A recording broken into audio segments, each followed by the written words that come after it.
এখন আমি আছি কুড়িগ্রাম জেলার রুঙ্গামারী উপজেলার সোনাহাটি স্থলবন্দর। পিছনে পিছনে ভারতের আসাম রাজ্য, একেবারে বর্ডার সাইডে আমরা যে পিলারের সাথে আছি, ইন্ডিয়ার 109 নম্বর পিলার, এখানে দাঁড়িয়ে একটা বিষয় আমি বলতে চাচ্ছি। আল্লাহ রাব্বুল আলামিন এই পবিত্র কোরআনের মধ্যে যে কথাটা বলেছে, আল্লাহ পাকের প্রতিনিধি তৈরি করে যখন আল্লাহ প্রতিনিধিকে সেজদা করতে বলল, তখন ফেরেশতারা সেখানে সেজদা দিল। আর এই সেজদা না দেওয়ার পরেই সে ইবলিস কাফের। বিষয়টা এই জায়গা থেকে আমাদের ধর্ম এবং অধর্ম এটা শুরু হয়েছে। তো অনেকেই বলে এই সেজদা শুধু ফেরেশতাদের জন্য, ফেরেশতাদের নাম এখানে উল্লেখ আসছে। ফেরেশতাদের নাম উল্লেখ করার কারণটা কি? ফেরেশতাদের নাম উল্লেখ করার একটা কারণ হচ্ছে, এই সেজদাটা যে সার্বজনীন সেজদা, সবার জন্য সেজদা, সবার জন্য সেজদা, সবার জন্য আল্লাহ, সবার জন্য সেজদা, এই কথাটাকে প্রমাণ করার জন্য ফেরেশতাদের নাম উল্লেখ করে দিল। কারণ ফেরেশতারা তো ইতিপূর্বে সরাসরি আল্লাহকে সেজদা করছে, সরাসরি আল্লাহকে সেজদা করছে। সেই সেজদার বিষয়টা স্টপ করে, বন্ধ করে, পরবর্তীতে যারা আসবে তারাও এই প্রতিনিধির মাধ্যমে সেজদা করবে। আল্লাহকে সেজদা করার ঠিকানাই হচ্ছে ওই একটা। সেক্ষেত্রে ফেরেশতাদের নাম উল্লেখ না করলে, ইতিপূর্বে ফেরেশতারা যেমনটিভাবে সরাসরি আল্লাহকে সেজদা করছিল প্রতিনিধির মাধ্যম ছাড়া, ওইটা আবার চালু থেকে যায়। এই সরাসরি আল্লাহকে সেজদার এই বিষয়টাকে বন্ধ করার জন্য আল্লাহ ফেরেশতাদের নাম উল্লেখ করে এখানে সেজদার কথা উল্লেখ আসছে। এই জন্য অনেকেই বলে এখানে ফেরেশতাদেরকে বলেছে সেজদা করতে, এটা মানুষের জন্য প্রযোজ্য নয়। মানুষের জন্য প্রযোজ্য নয় কথাটা, এটা হচ্ছে মন গড়া কথা। তো হচ্ছে তাহলে ফেরেশতাদের জন্য, তাহলে ফেরেশতার নাম কেন উল্লেখ করলো, মানুষের কথা বললো না কেন? ফেরেশতাদের নাম উল্লেখ না করলে তো ফেরেশতারা এই সেজদার আওতার বাইরে থাকলে সে ফেরেশতাদের সেজদা পদ্ধতি একরকম হয়ে যায়, মানুষের সেজদা পদ্ধতি আর এক রকম। সেজদা পদ্ধতি দুই রকম হয়ে যায়। আল্লাহ এক, সকলের প্রভু আল্লাহ, সকল সৃষ্টির সেজদা পদ্ধতি হবে একটা। এখানে ফেরেশতাদের জন্য নিরাকারে ডাইরেক্ট আল্লাহকে সেজদা করবে, ওটা যদি একটা বৈধ পদ্ধতি হয়। আর আমরা যদি প্রতিনিধি আমাদের রসুলের হাত, আল্লাহর হাত, রসুল সুরত আল্লাহ বিশ্বাসে সূরা ইউসুফের 100 নম্বর আয়াত অনুসারে আমরা রসুল সুরত আল্লাহকে সেজদা করি, প্রতিনিধির মাধ্যমে সেজদা করি, তাহলে সেজদা পদ্ধতি দুটো হয়ে যায় না আল্লাহর ক্ষেত্রে? আনাল মসজিদ সমস্ত সেজদার মালিক আল্লাহ এক, সেজদার পদ্ধতি হবে এক। সেই ক্ষেত্রে ইবলিসকে তোমার ফেরেশতাদের নাম উল্লেখ না করলে পারে, এটা ফেরেশতারা ইতিপূর্বে যেমনটিভাবে আল্লাহকে সেজদা করছিল সেমনটিভাবে সেজদা পদ্ধতি চালু থেকে গেলে, আজকে বর্তমান সমাজে তাবলীগ আলা হাজী সাহেবরা বলবে আমরা তো প্রতিনিধি মানি না, সম্মুখ রসুলের মাধ্যমে সেজদা করি না, আমরা সরাসরি আরশ আজিমে আল্লাহ আছে ওটা ধারণা কল্পনা অনুমান করে সেজদা করছি। এটাও একটা বিধান যেটা ফেরেশতারা করছিল, আমরা ফেরেশতাদের সেজদা পদ্ধতি অনুকরণ করছি। এই ক্ষেত্রে তারা একটা পদ্ধতি পেয়ে যেত। তো তাদের এই সেজদা পদ্ধতিটা যে বন্ধ হয়ে গেছে, নিরাকারে ডাইরেক্ট আল্লাহকে সেজদা করার পদ্ধতিটা বন্ধ হয়ে গেছে, তার প্রমাণ স্বরূপ হচ্ছে ফেরেশতাদের দিয়ে আদম সেজদা করানোর এই আয়াতেই প্রমাণ হয় যে নিরাকারে ডাইরেক্ট আল্লাহ সেজদা অবৈধ, ওটা শিরক। কারণ আল্লাহ পাকের ঠিকানা যখন এখানে আছে, ওই ঠিকানার বাইরে যত ঠিকানা আছে সব হচ্ছে শয়তানের ঠিকানা। আল্লাহ কোন শাইন মহিত, আল্লাহ সমস্ত জায়গায় ব্যপ্ত, শয়তানও তো নিরাকার ভাবে তার পরিধি তো সব জায়গায় ব্যপ্ত। সেই জায়গাটার থেকে একমাত্র প্রতিনিধির মাধ্যমে যে ঠিকানা দেওয়া হলো, রসুলের হাত, আল্লাহর হাত, রসুল পা আল্লাহ, রসুল সুরতে আল্লাহ সম্মুখগুরু আদম কবে সেজদা করে, একজন সম্মুখগুরু যখন সেজদা করে ওই রূপটা শয়তান থেকে বিমুক্ত হয়েছে, ওইটাই হচ্ছে আল্লাহর ঠিকানা, ওখানে আল্লাহ যেতে পারে। আর বাকি সমস্ত জায়গায় শয়তান। এখন যদি কোনো ব্যক্তি ওই আদম কবে আল্লাহকে সেজদা না করে অন্য জায়গায় সেজদা করে, তাতে শয়তানকে সেজদা করছে, ওইটা শিরক। এখন বিষয়বস্তু হয়ে গেছে উল্টা। উল্টা কিরকম জানো?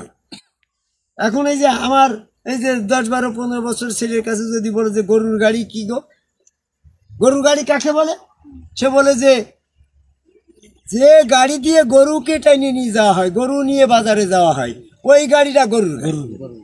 আর এখন যদি 60 বছর এক বৃদ্ধকে জিজ্ঞাসা করো আপনি গরুর গাড়ি কার বলে, সে বলে গরু দিয়ে যে গাড়ি টানা হইতো, গরুতে যে গাড়ি টানতো সেইটা হচ্ছে গরুর গাড়ি। আগে উল্টে, আগে ছিল গরুতে যে গাড়ি টানতো ওই গাড়িটা হচ্ছে গরুর গাড়ি, আর এখন যে গাড়ি দিয়ে গরু টানা হয় সেইটা হচ্ছে গরুর গাড়ি, উল্টে গিয়েছে। তো বিষয়টা আমি সাহিত্য দিয়ে বুঝালাম গো মাসুদ। আদম কাবাই আল্লাহকে সেজদাটাই হচ্ছে আল্লাহ পাকের সঠিক সেজদা। আর আল্লাহর আদম কাবাই এই আদম সুরতের বাইরে, রসুল সুরতের বাইরে যত জায়গা আছে সমস্ত জায়গায় আল্লাহ আছে, শয়তানও আছে। সেখানে আল্লাহকে সেজদা করতে গেলে শয়তান সেই সেজদা পাইয়ে যাচ্ছে, ওই জন্য ওই সেজদাটা শিরকে গণ্য হচ্ছে।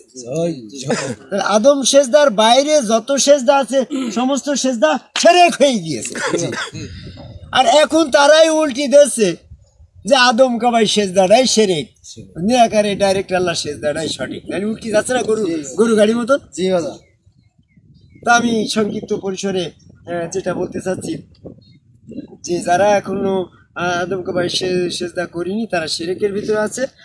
শিরক এই জন্য করছে যে তারা ধারণা, কল্পনা, অনুমান করে আরশ আজিমের আল্লাহকে সেজদা করছে। আরশ আজিমের আল্লাহকে যখন ধারণা, কল্পনা, অনুমান করে সেজদা করছে, এটা তার উপমা হয়ে যাচ্ছে। আরশ আজিমে আল্লাহ তাল গাছ মতন পা, এরকম মাথা মোটা মতন আল্লাহ এরকম আছে।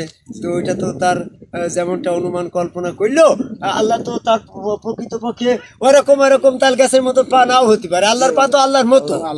তাহলে তোমার এই অনুমান, ধারণা, কল্পনা করি আল্লাহ সম্পর্কে একটা চেহারা স্রোত মনে করি, কল্পনা করি আল্লাহ আরশ আজিমে হাঁটি বেড়াচ্ছে, আরশ আজিমে কিছু বসেছে, ফেরেশতাদের সাথে কথা বলছে। এই যে ধারণা, কল্পনা, অনুমানটা আল্লাহ সম্পর্কে উপমা হয়ে গেল না? আল্লাহ সম্পর্কে উপমা চলে না। সূরা নহলের 74 নম্বর আয়াতে বলছে।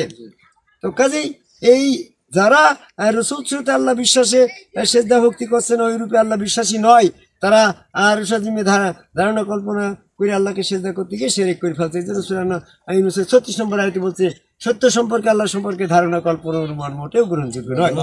যারা এরকম রসুল সুরতে স্বয়ং আল্লাহকে বিশ্বাস করলো, এই রূপটাই হচ্ছে প্রকৃতপক্ষে আল্লাহর সুরত আহাদ রূপ। এই জন্য আবু জেহেলের সাথে নবী মুহাম্মদ সাল্লাল্লাহু আলাইহি ওয়াসাল্লামের যখন হযরত আলীদের এর সাথে আবু জেহেল যখন তর্ক কথাবার্তা হইল, হযরত আলী আবু জেহেল বলছে আল্লাহ হচ্ছে ওয়াহিদ, আল্লাহ এক। তোমার আল্লাহ মুহাম্মদের মতন, আর ঈসা নবী মুসা নবীর উম্মতের আল্লাহ মুসা নবী ঈসা নবীর মতন, আদমের উম্মতের জন্য আদমের মতন, তাহলে আল্লাহ তো তোমাকে অনেক হয়ে যায়। আল্লাহ তো ওয়াহিদ। তোমরা এই রূপে আল্লাহ বিশ্বাস করতে যাচ্ছ, ওই দিয়ে আল্লাহ বিশ্বাস করছে, এটা হচ্ছে শিরকের পথ।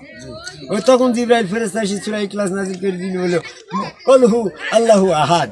হ্যাঁ, এই মুহাম্মদ তুমি ওই আবু জেহেলকে বলে দাও আল্লাহ তো আহাদ। এখানে কিন্তু ওয়াহিদ শব্দ আসে।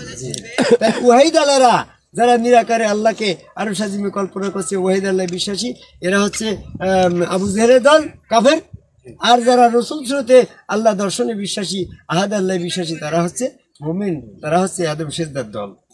তো আমরা হাসরের দিন যাই দেখা যাচ্ছে কি যে সূরা ইউনূসের 28 নম্বর আয়াতে বলছে যে সেদিন যারা শিরক করতো তারা শিরকের কারণে পৃথক হবে, যারা দেবদেবীর উপাসনা করতো দেবদেবী পৃথক হয়ে যাবে। আর এই যারা আল্লাহ আল্লাহ করতো, লা ইলাহা কালেমা পড়তো, এরা একটা জায়গায় দাঁড়িয়ে যাবে।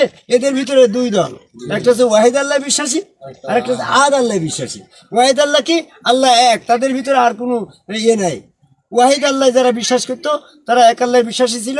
আল্লাহ তখন অসীম স্রোত ধরে তাদের কাছে এসে বলবে ইন্না আনা রাব্বুকা, আমি তোমাদের রব।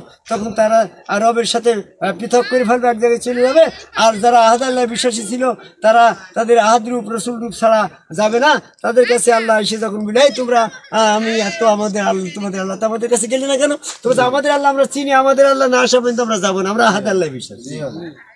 ওই তখন আল্লাহ পাক ঈমান পরীক্ষা করে নিল যে এরা সঠিক নবী মুহাম্মদ সাল্লাল্লাহু আলাইহি ওয়াসাল্লামের উম্মতেরা, হযরত আলী, আবু বকর, ওসমান এরকমের ভিতরে আছে। এই আহাদ আল্লাহ বিশ্বাসী গুণী সঠিক। তখন তাদের বলল যে তখন ওই আহাদ যার রসুল সুরতের আল্লাহ ওই রূপে আহাদ আল্লাহ যখন প্রকাশ হলো, তখন তারা সেজদা দিয়ে তাদের নিয়ে আল্লাহ জান্নাতে চলে গেল। সূরা ইউনূসের 30 নম্বর আয়াতে বলছে যে এইভাবে প্রকৃত আল্লাহর দিকে তাদেরকে নিয়ে যাওয়া হবে, ওই আহাদ আল্লাহর দিকে নিয়ে যাওয়া হবে। ওয়াহিদ আল্লাহর ভিতরে যারা ছিল তারা তো ওখান থেকে ধরা খেয়ে গেল, তারা তো দোজখে চলে গেল। এজন্য এই আদম সেজদাটা যারা শিরক বলছে, আসলে আদম সেজদা যারা করছে এরা শিরক থেকে মুক্ত, আর যারা আদম সেজদা করছে না তারা হচ্ছে শিরকবাদী গণ্য। তবে যার যার রসুল স্রোতে আল্লাহ বিশ্বাসী সেজদা ভক্তির পরে যারা রসুল স্রোত চেঞ্জ করে আর এক গুরুর কাছে যায় বায়াত গ্রহণ করছে, তাদের ক্ষেত্রে শিরক হয়ে যাচ্ছে রূপ চেঞ্জ করার কারণে। অনেকেই গুরু রূপ বাদ দিয়ে স্বরূপে যাজন করছে, ওটাও শিরক হয়ে যাচ্ছে, কারণ রূপ তো হবে একটা। আহাদ রূপে আহাদ আল্লাহ বিশ্বাস করে ওয়াহিদ আল্লাহ পৌঁছাতে হবে। আমার গুরুর রূপে আল্লাহ এক, পৃথিবীতে আর একটা রূপ নাই, এই রূপ চেঞ্জ করলে আমার শিরক হয়ে গেল। শিরকবাদ আছে এই জায়গায়। আমি আল্লাহকে ছাড়া অন্য কাউকে বিশ্বাস করি না, প্রভু বলি না, এটা হচ্ছে একত্ববাদ। ওই রূপে আমার এক আল্লাহ, এই রূপটাও আমার একত্ববাদে থাকতে হবে। আমি এই রূপটাও চেঞ্জ করলে শিরক হয়ে যাচ্ছে। অনেকে মনে করেন পৃথিবীময় আল্লাহ, আমি যে কোনো রূপ ধরলে, তবে রূপ যদি বহু হয় তো আল্লাহ তো শিরক হয়ে যাবে, শিরকবাদী গণ্য হওয়া যাবে না। তো যার যার গুরু তার রসুল আল্লাহ বিশ্বাসী সেজদা ভক্তির এই পথে আসার আহ্বান করে কুড়িগ্রাম জেলার ভুঙ্গামারি উপজেলার সোনারহাট স্থল বন্দরে দাঁড়িয়ে পিছনে ভারতের আসাম রাজ্য ওই